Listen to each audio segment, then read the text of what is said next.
Halo semua, Assalamualaikum warahmatullahi wabarakatuh. Perkenalkan, saya Santi Dwi Safitri dari 12 IPA SMA Negeri 1 Rantau Pulung. Pada kesempatan kali ini, saya akan membuat video pembelajaran singkat mengenai desa dan juga kota untuk memenuhi tugas geografi dengan guru pembimbing Ibu Rina Citarahayu SPD. Berikut videonya, terus disimak. Yang pertama adalah pengertian desa. Desa adalah wilayah yang jumlah penduduknya kurang dari 2.500 jiwa dan kebiasaan hidup masih sangat tergantung pada alam. Karakteristiknya, Gemeinschaft, gotong royong, homogen, toleransi yang kuat, proses sosial lambat.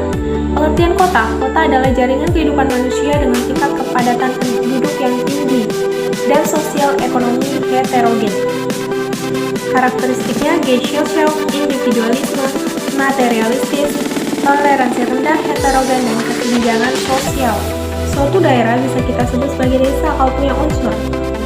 Unsurnya meliputi wilayah. Wilayah sendiri meliputi tanah, letak, luas, batas, bentuk, dan juga topografi.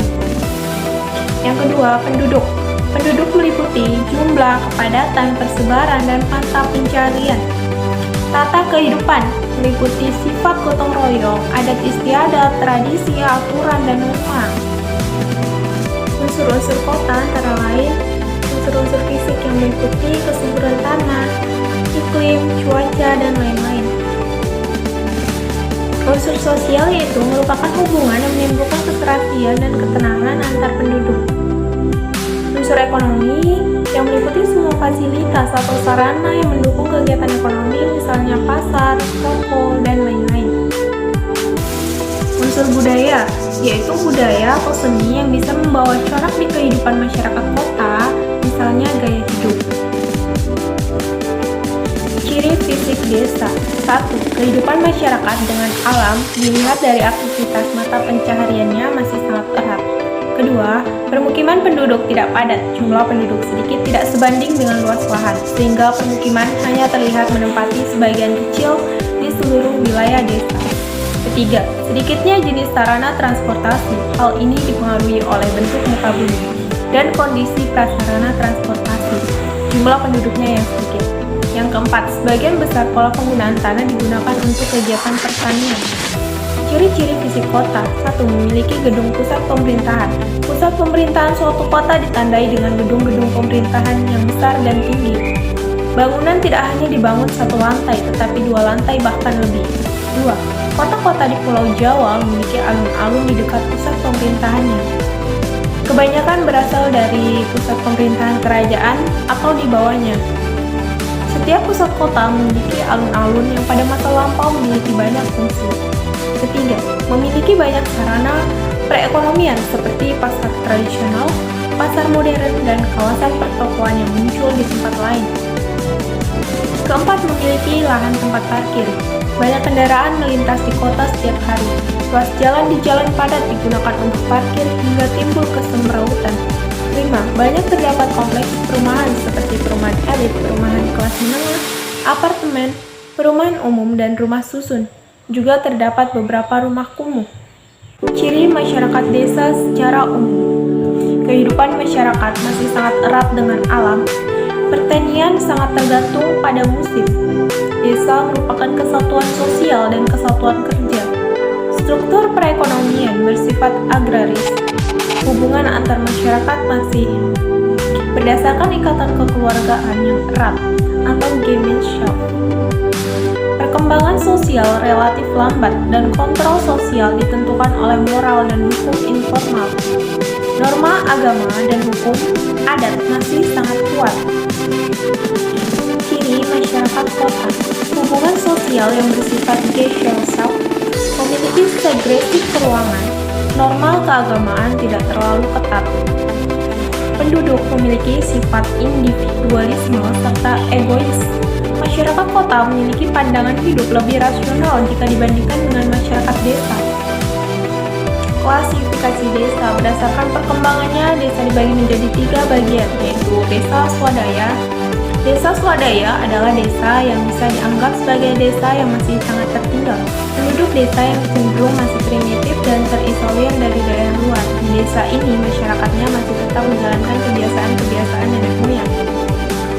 Berikut ini adalah ciri-ciri desa swadaya yang bisa kita lihat.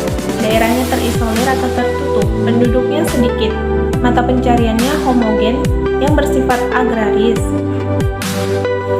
Masyarakatnya memegang teguh adat atau tradisi.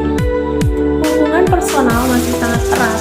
Sarana dan prasarana yang tersedia masih sangat terbatas atau bahkan kurang. Teknologi yang ada masih rendah atau bahkan belum mengenal teknologi.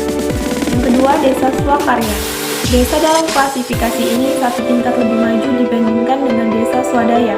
Masyarakat mulai berubah mengikuti aliran zaman dan berpikiran lebih terbuka. Ciri-ciri desa swakarya adalah sebagai berikut.